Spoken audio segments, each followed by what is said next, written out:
ล้างในมะขามจ้าบ่เจ๊จ้าเนาะก็ต้านบ่จูแต่อินเตอร์ตุ้ยจูไอเตอร์อาเตือคืออาเตือยแขมอายุจักปีเลยนี่กระด้างเลยกระด้างอายุอ๋อจูมาแต่ตักน้ำบ่กินนี่เย็นเด้อ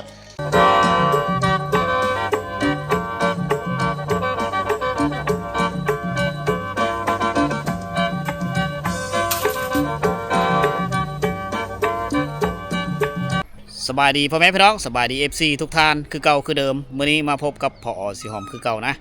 ตอนนี้เฮายังอยู่ที่บ้านละแตบคือนะบ้านบูละแตบนี่แหละเมืองเซโปนแขวงสวรรณเขตบ้านนี้ห่างจากเทศบาลเมืองมากกับประมาณ70 ปลายกิโลประมาณนี้น่าจะเกือบ80พุ่นแหละเป็นเส้นทางที่โคตรโค้งงงเงผ่านภูผาป่าดงผ่านห้วยหลายสายนะผ่านหมู่บ้านหลายหมู่บ้านเพื่อสิฮอดมาบ้านนี้ก็เป็นหมู่บ้านสุดท้ายของเส้นทางสายนี้นะในเมื่อก่อนสุดอยู่นี่แต่ปัจจุบันนี้มีเส้นทางไปต่อลัดไปเสือบ้านปงดินมอหามแม่น้ำเสบางเฮงไปเสือพุทธละจุดสุ่มลาดฮอทุกคนเป็นเส้นทางระหว่างบ้านกับบ้านเป็นหมู่บ้านของชนเผ่ารูตรีนะเป็นEPต่อมาทุกคนเจอกันคือเก่ากับหมู่บ้านนี้แหละจะสิพาทุกคนไปเที่ยวชมวิถีชีวิตที่พักผ้าอาศัยและกับบ้านเฮือนของญาติพี่น้อง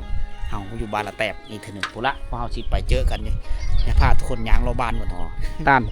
เป็นยังมึงเราลงก็ช่วยเยอะตะนูนดงบาดแผล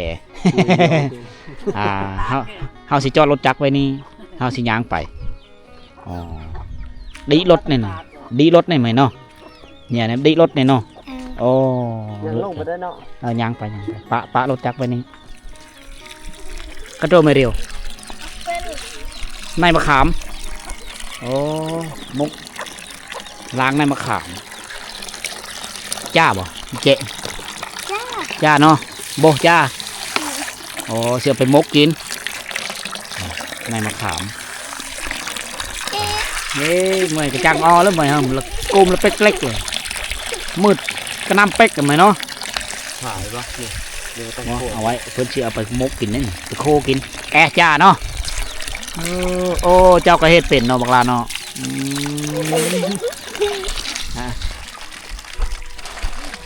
ขอบใจเด้อตากี้นะอีกหน่อยเนาะ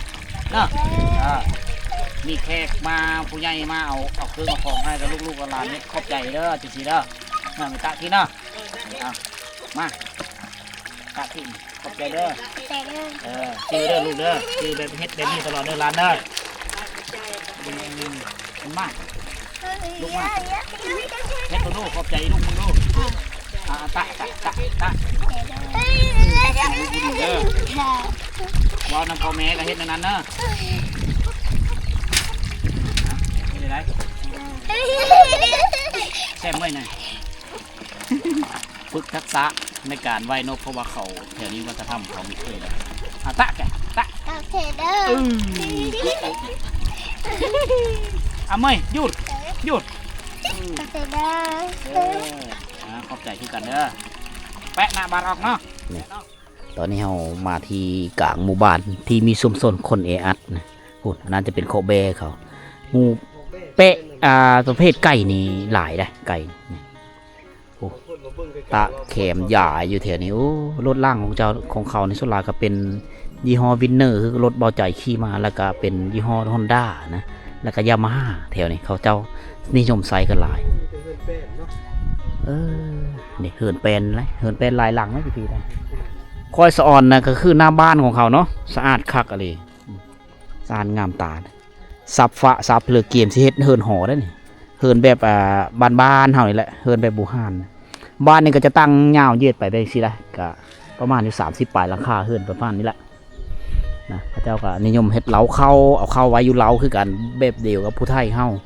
โคกตำเข้าหลายทุกคนนะบ้านนี้ยังดั้งเดิมหลายวิถีชีวิตคือเก่านะฟืนเต็มกองตารางเฮินได้ดอกแขมหลายเนาะ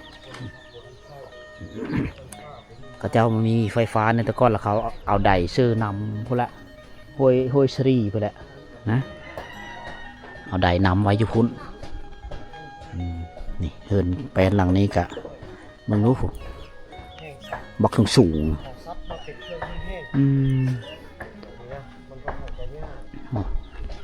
เฮ็ดอยู่เฮ็ดกินต่ำดังโป๊กโป๊กนะ บรรยากาศตอนเที่ยง11-12 โมงทุกคนนะช่วงเฮากันยังได้มีท่านได้ออกมาจากหมู่บ้านยังอยู่ที่บ้านละแตบคือเก่าปอฮอกบ่ปอฮอกตะเบินย่าบอกแก้วนะย่าบอกย่าลงมาพี่ไปโรงเรียนบ่ตัวบ่ได้ไปเฮ็ดได้เอาเฮ็ดได้ขอบใจเด้อ ขอบใจเด้อ ตัวก็กินบอกบ่กินใหญ่แล้วบ่กินเนาะเอาไว้ให้ลูกน้องเอาไว้ให้น้องกินเนาะเอาโอเค เขาเจ้านี่ถ้าว่าเฮามีฝึกทักษะให้เขาเจ้าน่ะเขาเจ้าจะไม่ได้เคยนบแต่เพราะว่านึงมาเขาเจ้าไม่ได้เชื่อถือศาสนาพุทธคือเฮาแล้วก็โซลายก็ไม่ได้เฮาเฮ็ดนะบ้านนี้ไก่จากโรงเรียน 4-5 หลักก็เลยโซลายก็ไม่ได้ไปโรงเรียนละนะแต่ก่อนน่ะเฮ็ดอยู่ศูนย์การเรียนรู้ชุมชนแต่ตอนนี้ก็ไม่ได้ปฏิบัติแล้วมีแต่ไปเฮาเฮ็ดพุ่นแต่กลุ่มที่ใหญ่ที่สุดเนี่ยไปได้ประมาณ10 ปีย่างไปยามหน้าฝนก็น้ำไหลลัดทางก็เลยเฮ็ดเด็กน้อยอยู่บ้านนี่มีท่านในเฮาเฮ็ดเบิดฉะนั้นเฮาผู้มาถ่ายทำวิถีชีวิตนี่ก็สอนไปนำทุกคนเลยสอนให้เขาเจ้าฮู้ได้ไปนำนะบ้านเฮือนเขาเจ้าอยู่แบบนี้คักเนาะสอนหน้าบ้านของเจ้าสปิกเป็นภาษาบรูเลยแถวนี้ ภาษาปาเว้าเป็นภาษาตรีเฮือนหลังนี้มันเย่เพิ่นมัดไว้อยู่นี่น่ะเพิ่นยันลมพัดไป ต้นดอกกล้วยไม้นี่เฮือนนี่มันเย่เพิ่นพัดยันลมพัดไปก็มัดไว้เอาเสื้อมัดไว้นี่ยันลมเมื่อลมฝนมาแห้งก็เจ้ากะมัดไว้เพื่อความปลอดภัยตักน้ำต่ำเข้าอยู่แถวนี้นะเป็นวิถีชีวิตที่หาเบิ่งได้ยะแหละผู้สาวได้ฮะตักน้ำผู้สาวตักน้ำผู้สาวมีหลายเยอะมาเราเอาโผล่เลยก็เลยเฮ็ดเธอผู้สาวมีหลายแต่เด็กน้อยหลายแถวบ้านเด็กน้อยหลายประมาณ14-15 ปีโอ้แต่ต้องได้ล่มเป็นภาษาบรูอย่างนี้กระชันมีหูจักปลาแหละน้ำอายช่วยหน่อยอันหน่อยปลาแหละน้ำปลาแท้น้ำปลาแท้อ๋อปลาแท้ปลาแคมแคมโอ้ ในมือก่อนคอยเคยมานอนอยู่นี่เฮือนหลังนี้แหละแต่เมื่อนี้เพิ่นไปอยู่เฮือนเลยไปหารับจ้างอยู่บริษัทร้านสางแล้วรับจ้างรับบายเรามีแต่ลูกสาวนะเราก็เลยลูกเคยแต่งเมื่อเฮือนหมดเลยก็แล้วอยู่สองภูมิบ้านส่วนเนาะว่าเป็นบ่สบายดีนะเป็นบ่ผู้หญิงนี่โซลายเลยรับภาระหน้าที่ก็คือเอาน้องเฮ็ดอะไรเอาขอบใจเด้อตะขอบใจเด้อสิเอาผู้นี้เอาก่อนผู้ใหญ่เอาก่อนตาที่ขอบใจเด้อสิไม่ตาขี้เนาะเอาอิดบาร์ออกต้องเป็นภาษาบรูผู้น้องยังมีเคยเอาขอบใจเด้อบ่ต้องยานมามุ่นไหนย้ำมาไอ้โอ้ผู้นี้ยานผู้นี้ เจอก่อนนะต้องยานนะมามุ่นพอจะไหนโอ้ป๊บเด้ผู้นั้นป๊บเด้โอ้อย่าพาไปลูกอย่าพาไปโอ้ไม่อิดอันนั้นโอ้ยานเนาะตะเบินตาลสไลด์เป็นเดี๋ยววะผู้ใหญ่ก็กินเนาะผู้ใหญ่ก็ได้ผู้ใหญ่ก็แซ่บเนาะโดยอ๋อผู้ใหญ่กินคักเลยเนาะนี่กินจ้าเนาะกินนี่จ้าบ่กินนี่จ้าโอ้เด็กน้อยมาเลยเอาให้เอ้ยกินน้ำแบ่งปันกินน้ำกันโดนเขาได้มาตัวนึงผู้มาลายเลยลูกเขาลูกหลานเขามาลายอ๋อแตกหยาบมาบาดนบขอบใจเด้อไอ้ลุงขอบใจชิมเอาแจกขนมเล็กน้อยขอบใจ ขอบใจเรางึกหูใช่เลย เมื่อโยเบิร์นเอ้าขอบใจเด้อโอ้เขาเจ้านี่ ยามหน้าหนาวมาเขาคือสีหนาวนะเพราะว่าสังเกตจากเครื่องหนูปลามาลายเลยบาดนี้เอาน่าจะพูดละก้อนแล้วบาดนี้ เอาเลี้ยนแถวลูกเลี้ยนแถวเฮ็ดขอบใจเด้ออันไรเบิร์ดน้ำสิเจอฮัมโอนยาวเอ็นน่ะเอาขอบใจเด้อ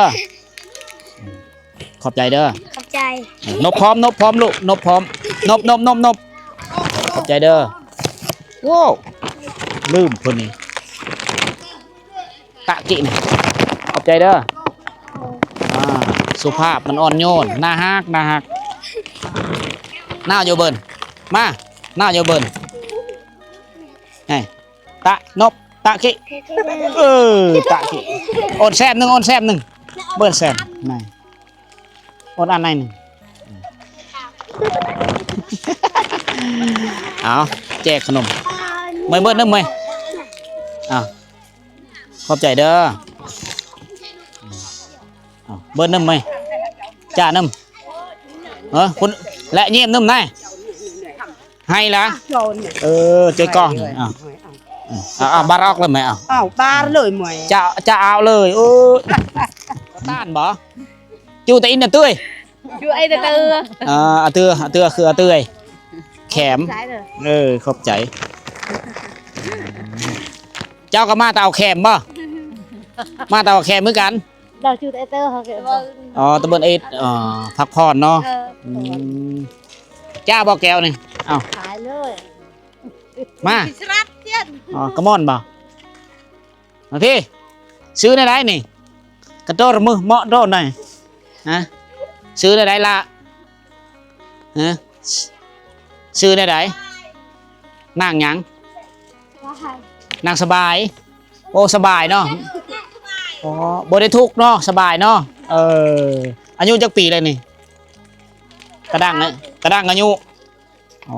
จุดมาแต่ตักน้ำบ่กี่นี่ยัดเด้อยัดไปแหละอายุจักปีเลยบ่ฮู้เลยประมาณ14-15 ปีเฮือนเจ้าเลยอยู่นี่เว้าภาษาลาวได้อยู่บ่กระดังเว้าภาษาบรูได้เนาะชินะขมอนตะวินนี่มาไปนะ 2-3 คนเนาะผู้สาวขมอนมาไปนะนั่นคือ 2-3 คน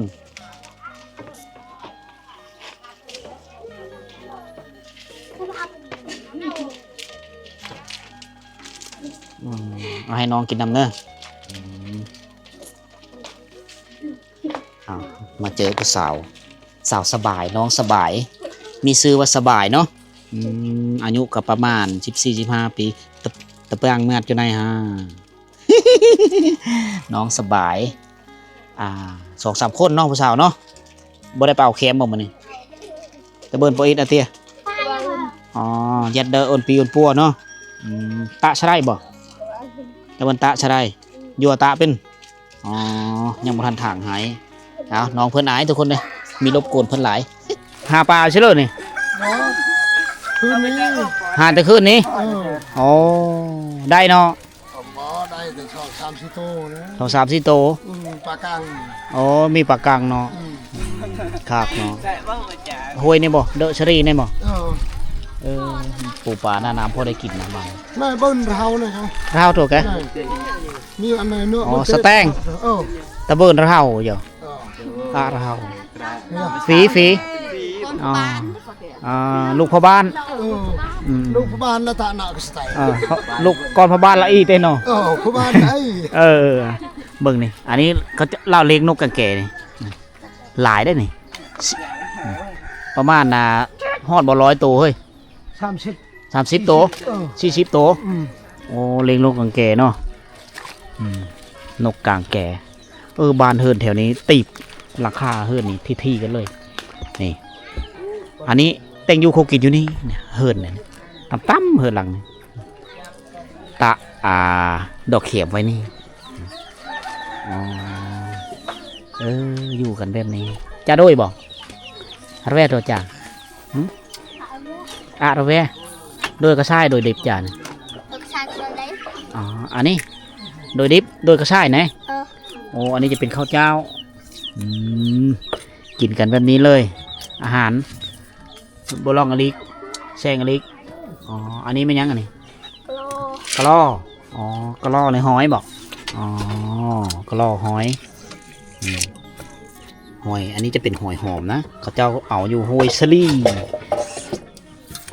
ตาจ้าเชิงบนไหนเนาะตะเบินน้ำเบะ